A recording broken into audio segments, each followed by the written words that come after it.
Market जो है Gamble है। गैम्बल मतलब जुआ। स्टॉक मार्केट में जाए ही क्यों, फिर ट्रेडिंग पे क्यों फोकस करना चाहते हैं? ट्रेडिंग बड़ी स्ट्रेसफुल है। 2008 में 5000 लोगों ने सुसाइड किया था क्रैश के बाद। शेयर मार्केट में केवल 4% लोग जाते हैं। क्यों जाते हैं 4% केवल? 15-20% ही सक्सेस रेशियो है, तो फिर जाया क्यों जाए स्टॉक मार्केट में? आपका क्या विचार है, स्टॉक मार्केट या क्रिप्टो भी ठीक रहेगा? स्वागत है आपका, मैं Vivek Bindra, founder and CEO बड़ा बिजनेस.com। शेयर मार्केट पे आपने बड़े प्रश्न पूछे थे, बहुत सारे क्वेश्चंस किए थे हमसे, तो आज इंडस्ट्री के कुछ एक्सपर्ट्स को हम लेके आए क्योंकि एक अडॉप्शन कर्व आया है। एक अचानक कोविड के बाद लोगों ने शेयर मार्केट में बहुत इंटरेस्ट लेना शुरू किया है। तो उसके क्या मिथ हैं, उसमें क्या चीजें कैसे समझा जाए, उसको आसान कैसे किया जाए। मेरे पुराने भी शेयर मार्केट के वीडियोस को आपने बहुत देखा, तो मैं दो एक्सपर्ट्स को अपने साथ लेके आया हूं। आज इंडस्ट्री के एक्सपर्ट्स हैं, ये CNBC TV 18 और आवाज पे आप इनको रेगुलरली देखते हैं। विशाल मलकान और मेघना मलकान, ये ऑथर हैं, ट्रेडिंग कोच हैं, हाई परफॉर्मेंस कोच है, और इनका अपना एक प्रोग्राम है ABCT, anybody can trade. Anybody can trade मेरे को बात बड़ी अच्छी लगी कि भाई क्या आम आदमी के काम की चीज है ये। कई अवार्ड इन्होंने जीता है। आइकॉनिक ट्रेडिंग परफॉर्मेंस कोच का अवार्ड इनको टाइम्स ने दिए, ET ने दिए, iconic influencers in financial market. और ये कपल है, दोनों हस्बैंड वाइफ है, तो टाइम्स का most dynamic power couple award भी इनको दिया स्टॉक ट्रेडिंग के अंदर 2019 में। विशाल जी, शुरू करते हैं। तो मैं आप दोनों से प्रश्न करूंगा, और पहला प्रश्न विशाल जी मेरा आपसे है। हमारे भारत देश थोड़ा फर्क है यहाँ पे, ये अमेरिका जैसा नहीं है। यहाँ केवल 4% लोग शेयर मार्केट में पैसा लगाते हैं। इसका अर्थ क्या हुआ? 96% लोग शेयर मार्केट में पैसा नहीं लगाते हैं। यूएस में 55% लोग शेयर मार्केट में पैसा लगाते हैं, इंडिया में केवल 4% लगाते हैं। इंडिया में लगभग 50%, 48% लोग प्रॉपर्टी में पैसा लगाते हैं, 17% लोग गोल्ड ले लेते हैं इन्वेस्ट करना, 11% लोग इंश्योरेंस ले लेते हैं, 16% लोग FD ले लेते हैं। लेकिन शेयर मार्केट में केवल 4% लोग जाते हैं। क्यों जाते हैं 4% केवल? क्योंकि सबको मालूम है कि शेयर मार्केट में पैसा डूब जाएगा, इसीलिए नहीं जाते। इसका मतलब एक फेलियर का ट्रेंड है, इसलिए नहीं जाते। यूएस में सफलता का ट्रेंड है, इसीलिए जाते हैं। आपका क्या विचार है? सर, फेलियर ट्रेंड यूएस और इंडिया का नहीं है। अगर मार्केट यहाँ पे भी ऊपर जाएगा तो वहाँ पे भी जाएगा। प्रॉब्लम है अपने इकोसिस्टम के, अपने कल्चर का। हमको बचपन से यही सिखाया जाता है कि पैसे को सेव करो, जबकि यूएस में बच्चे को सिखाया जाएगा कि कैसे इन्वेस्ट करते हैं। तो एक पूरा कल्चर शॉक है। जैसे सेविंग होता है सीधा FD में डाल देंगे, और FD में उन लोग 10 साल भी रुकेंगे डबल होने को, लेकिन स्टॉक में इन्वेस्ट करेंगे तो 2 साल में रिटर्न चाहिए, डबल चाहिए 3 साल में। तो वो एक कल्चर को चेंज होगा। और दूसरा है lack of awareness and lack of education, जो उनको पता ही नहीं कि टेक्निकल क्या होता है या फंडामेंटल क्या होता है। ज़्यादातर टिप्स कॉल्स पे ट्रेड करते हैं, इसलिए वो एक डर बैठ गया कि ट्रेड नहीं करना चाहिए। और ये 4% जो है वो बहुत ही इंपॉर्टेंट फैक्टर है। अगर इंडिया को ग्रोथ स्टोरी बनना है तो ये 4 का 10 हो जाएगा, तो आप समझ भी, आपको कितना बड़ा एक बदलाव आएगा स्टॉक मार्केट में, वो आप सोच भी नहीं सकते हो। तो वही करने के लिए हमारे ये ट्रेनिंग प्रोग्राम्स कुछ हम लोग कोशिश कर रहे हैं। तो आपका कहना है कि इंडिया में सेविंग का कल्चर है और अमेरिका में इन्वेस्टिंग का कल्चर है। ये बड़ा फर्क है कल्चर में। बस अच्छा लगा मुझे पॉइंट समझने में कि यहाँ लोग FD में पैसा डालते हैं और वहाँ पे लोग इन्वेस्ट करते हैं, यहाँ पैसा सेव करते हैं। बहरहाल विशाल जी, अगला क्वेश्चन ये है कि देखो, मार्केट जो है गैम्बल है। गैम्बल मतलब जुआ। 90% लोग अपना पैसा यहाँ पे खो बैठते हैं, they lose their money.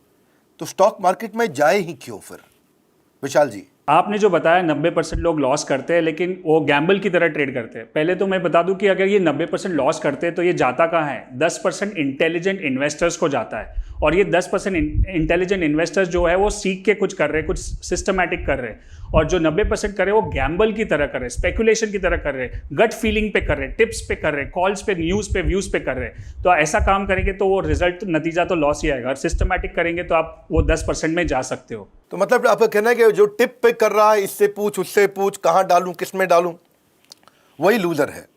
Yes. चलिए, पहले मैं आपसे एक प्रश्न और पूछता हूं कि आजकल 2 हिस्सों में बहुत बात हो रही है।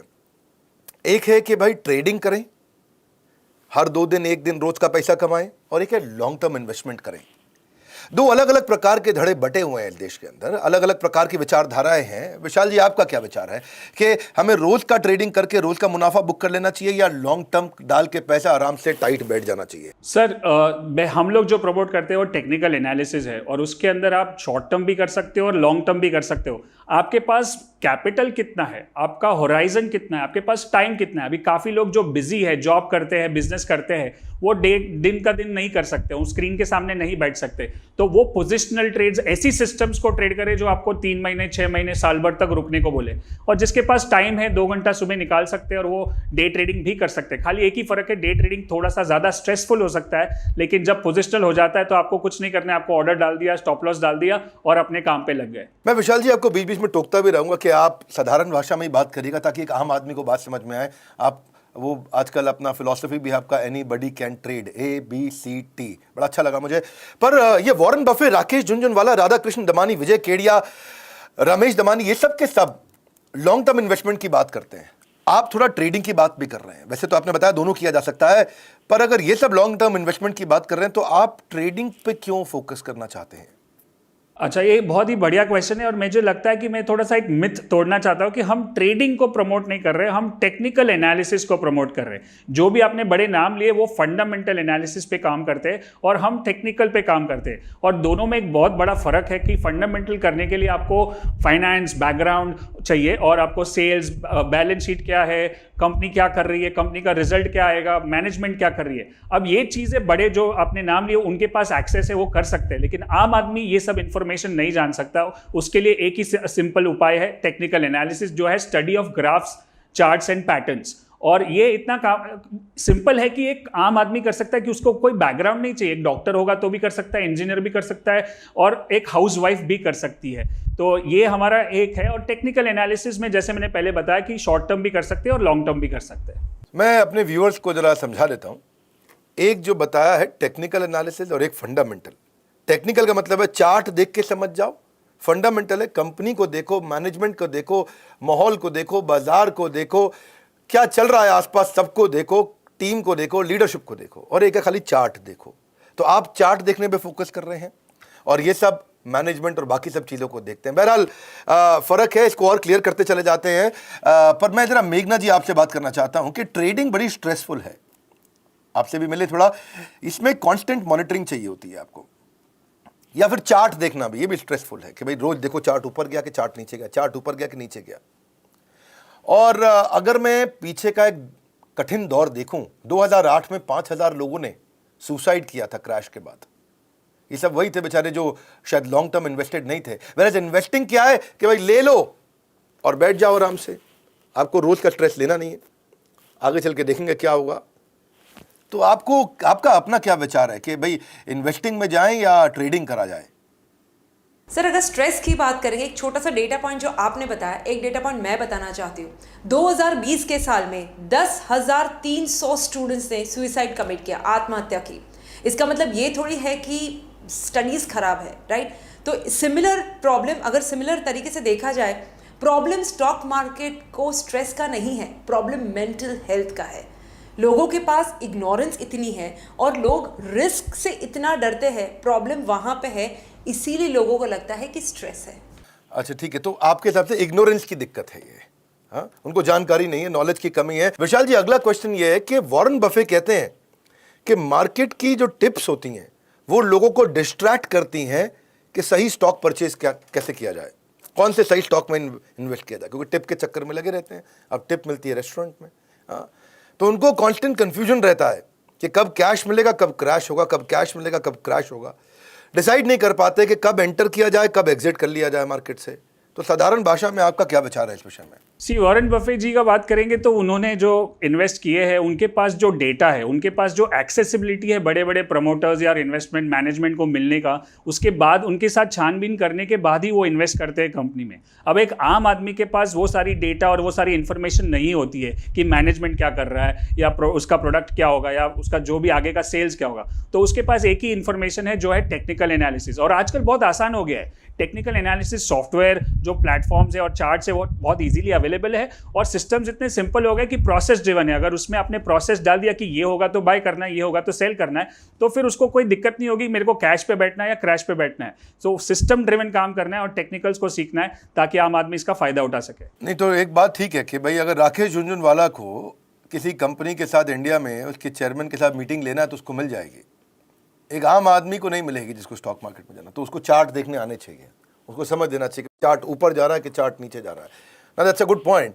पर फिर भी मोटा माटी देखें तो खाली 15-20% ही सक्सेस रेशियो है, तो फिर जाया क्यों जाए स्टॉक मार्केट में? अगर 20% का सक्सेस रेशियो है, 80% लोग फेल हो जाएं, तो स्टॉक मार्केट में जाए ही क्यों फिर? बट ये जो 20% है उसमें से जो 80% है वो प्रोसेस ड्रिवन और सिस्टमैटिक ट्रेडिंग कर रहे हैं, इसलिए वो सक्सेसफुल है। बाकी सब स्पेक्यूलेट कर रहे हैं, गैम्बल कर रहे हैं, इसलिए उनका नुकसान हो रहा है।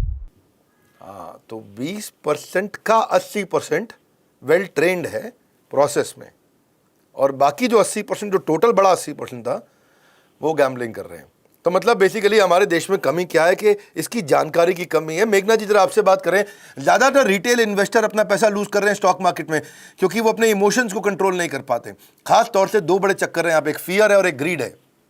आगे बढ़ रहा है, रैली है और बढ़ रहा है, बढ़ता जा रहा है, तो ग्रीड आ जाता है। हल्का सा गिरा, फियर आ जाता है, तो उसको समझ नहीं है और वो इसलिए पैसा लूज कर जाता है।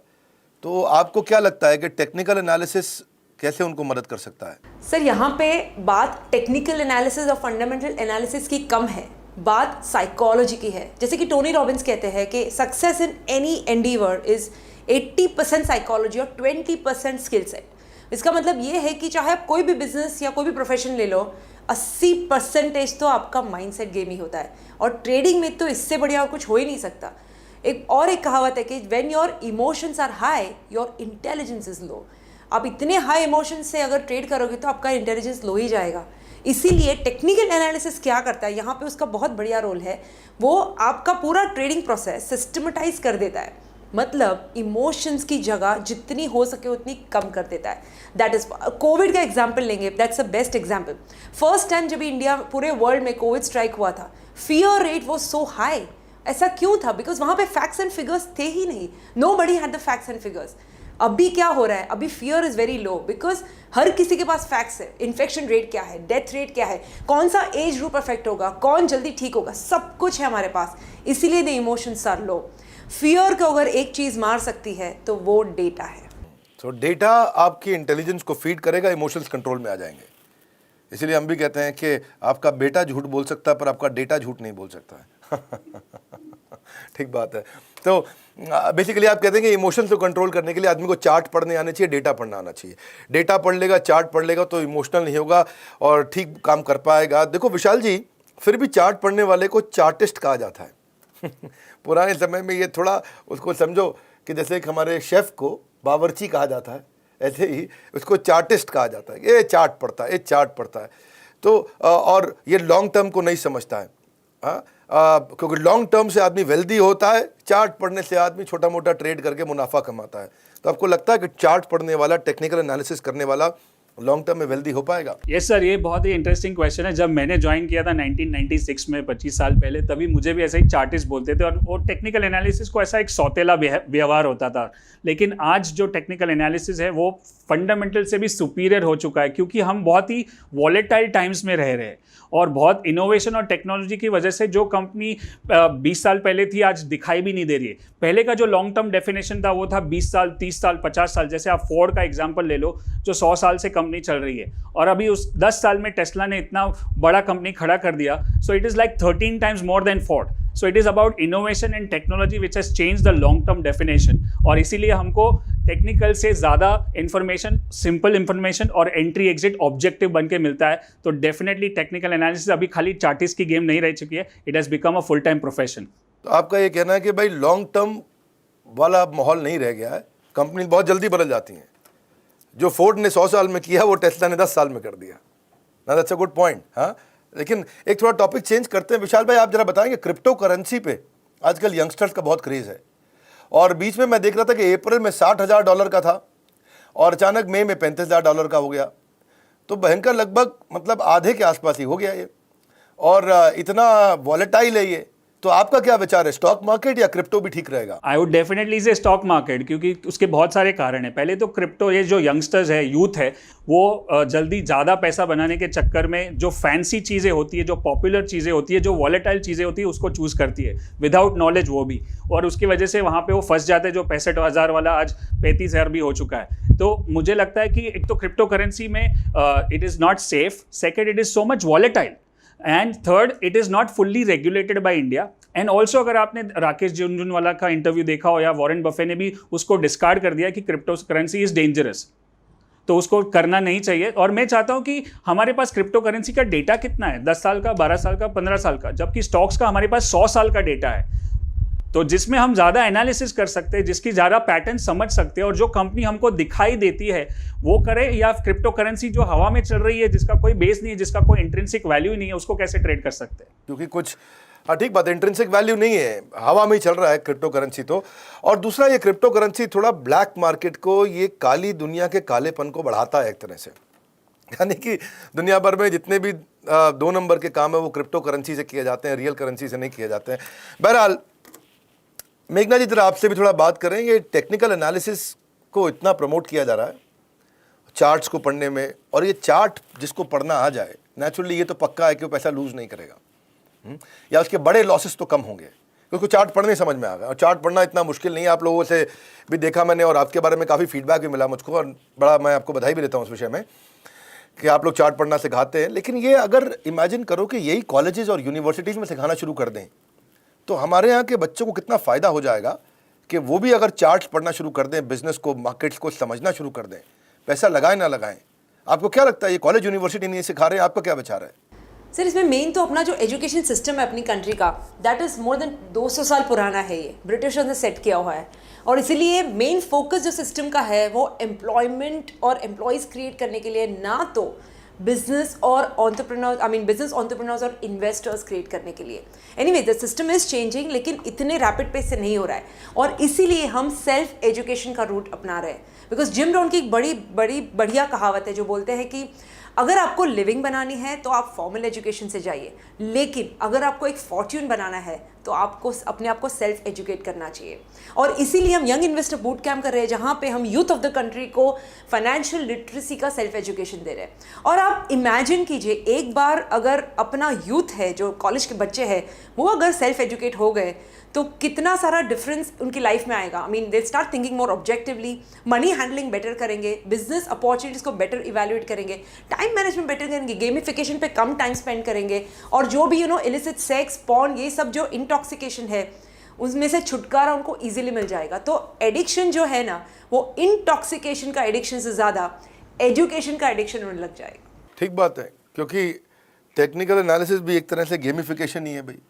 वो गेम हो गया, बिना पैसा लगाए या कम पैसा लगा करके वो बिजनेसेस को समझ पाएगा ना। मैं इसके बहुत फेवर में हूँ, कि कॉलेजेस और यूनिवर्सिटीज़ के अंदर जो लोग हमें सुन रहे हैं उनको ज़रूर टेक्निकल एनालिसिस सिखाना चाहिए, फाइनेंशियल लिटरेसी ज़रूर देनी चाहिए, क्योंकि इससे जो है बच्चे का माइंड एंगेज होगा, राइट जगह पे एंगेज होगा, और वो बिजनेसेस को समझ पाएगा, बजाय कि वो जा करके इस समय टिकटॉक और बहुत सी और चीज़ें जहाँ पे वो पोर्नोग्राफी देखने में समय लगाता है। विशाल भाई, आप लोग भी ट्रेनिंग देते हैं, मैं देखता हूं कि आप लोग अपना बिजनेस भी करते हैं, आप लोग खुद ट्रेडिंग भी करते हैं और दूसरों को ट्रेनिंग भी देते हैं, पर हज़ारों टेक्निकल एनालिसिस की ट्रेनिंग्स हैं आजकल। इस समय 10,000 के आसपास ट्रेनर्स भी आ गए हैं, किताबें भी अवेलेबल हैं। तो क्या आप कोई गारंटी दे देते हैं, या आपकी ट्रेनिंग क्यों अटेंड किया जाए? कोई एक लाइन में अगर आप समझाना चाहें कि भाई जब इतनी ट्रेनिंग अवेलेबल है तो आपके पास ही क्यों आए? सर, एक लाइन में तो नहीं समझाऊंगा, लेकिन मैं इसको 2 पार्ट में समझाऊंगा। पहले तो एक बहुत सारी इन्फॉर्मेशन यूट्यूब पे अवेलेबल है, और बहुत सारी किताबें भी है, हमारी किताब भी है, बट उसमें प्रॉब्लम क्या है कि कोई भी चीज़ को मैस्टरी तक लेना जाना है तो उसको पहले इन्फॉर्मेशन से शुरू होगा। जो आपको इन्फॉर्मेशन यूट्यूब पे मिल जाएंगी, किताबों में मिल जाएगी, लेकिन वही इन्फॉर्मेशन को आपको नॉलेज में कन्वर्ट करना है और उसको मैस्टरी में कन्वर्ट करना है, तो आपको कोचिंग और मेंटरिंग चाहिए। और हमारा जब तक सवाल है, जो हमारे यूएसपी है मलकान जी की, is that I have been training people since last 14 years. 250 से ज़्यादा लाइव इवेंट्स कर चुके हैं और 20 से ज़्यादा वर्चुअल इवेंट कर चुके हैं, लाखों लोगों ने अटेंड की है। और उसमें सबसे इंपॉर्टेंट डेटा क्या है कि 60% लोगों ने लॉस करना बंद कर दिया। वो भी एक प्रॉफिट ही है। नुकसान करना बंद कर दे आपको समझ में आया कि ये काम नहीं करना है, तो आपका नुकसान बच जाएगा, तो उससे आपका प्रॉफिट ही होगा। और 30% लोग ने पैसा बनाना शुरू कर दिया है। Plus 70% people have said that they are completely transform from their mindset also. It's not only about trading, but उनका जो लाइफ में बदलाव आया वो भी बहुत पावरफुल है। सो सिंप्लिसिटी, और इतना सिंपल है कि 12 साल का बच्चा भी सीख सके, ताकि हर बैकग्राउंड का आदमी सीख सके। हिंदी में भी, इंग्लिश में भी होता है, और काफ़ी सारे फ्री यूट्यूब और कंटेंट इतना सारा है कि 600 से ज़्यादा वीडियोस यूट्यूब पे भी है जो फ्री में भी सीख सकता है। मैं एक बात पूछना चाहता हूँ आपसे, मेरे को आपका नाम बड़ा इंटरेस्टिंग लगा, ABCT, एनीबडी कैन ट्रेड। आपने बोला 12 साल का बच्चा सीख सकता है, घर की महिला सीख सकती है, और मेघना जी भी हैं इस समय आपके साथ में, तो इन्होंने कहीं ना कहीं महिलाओं का पार्टिसिपेशन बढ़ाया ही होगा। पर मैं ये पूछ रहा हूँ कि अगर इतना बढ़िया आपने बना दिया है और इस समय इतने सॉफ्टवेयर्स भी आ गए हैं बाज़ार में और इतने अच्छे से आप चार्ट को देख करके आसानी से ट्रेडिंग कर सकते हो, अगर इतनी बड़ी सेवा समझो अगर फ्री में मिल जाए लोगों को तो कितना फ़ायदा होगा। तो जब आप खुद ट्रेडिंग करके पैसा कमा लेते हैं तो विशाल भाई, थोड़ा कड़वा पूछ रहा हूँ, उसको फ्री में क्यों नहीं कर देते? अगर आप फ्री कर दो तो बड़ी समाज सेवा भी हो जाएगी। सर फ्री में मैंने जैसे बताया कि फ्री में बहुत कुछ है, हमारी बहुत सारे वीडियोस है, लेकिन मैंने एक कोट सीखा है कि if you pay attention. Free में मिली हुई चीज़ें हम ज़्यादा वैल्यू नहीं करते। इतने सारे फ्री में वीडियो तो हार्ट सर्जरी के भी है, लेकिन आप वहाँ पे नहीं सीखोगे। आपको प्रोफेशनल बनना है तो आप एक स्ट्रक्चर्ड लर्निंग में जाओगे और उसी से काम होगा। और दूसरा है कि हम जो अगर चार्ज नहीं करेंगे तो हम ये जो इंफ्रास्ट्रक्चर है, ये जो हमारा स्टूडियो है, हमारी टीम है जो इतना सारा कंटेंट पैदा करती है, और ये सब भी हमको करना है। सो चैरिटी इज़ नॉट स्केलेबल। सो हमको काम तो करना ही पड़ेगा, और सामने वाला जब तक उसकी स्किन नहीं है, when you don't have your skin in the game, you don't pay attention. बहुत बधाई आपको, बहुत अच्छा काम आप कर रहे हैं विशाल मलकान जी और मेघना मलकान जी, और आप लोग का नाम भी बहुत फैल रहा है। लेकिन मैं अपने सारे व्यूअर्स को कहूँगा कि आप इनका कोर्स खरीदें या ना खरीदें, इनके यूट्यूब चैनल पर ज़रूर जाएँ। वहाँ पे इन्होंने बहुत फ्री कंटेंट दिया है, और एनीबडी कैन ट्रेड जो इनकी फ़िलॉसफ़ी है उसका मैं समर्थक हूँ।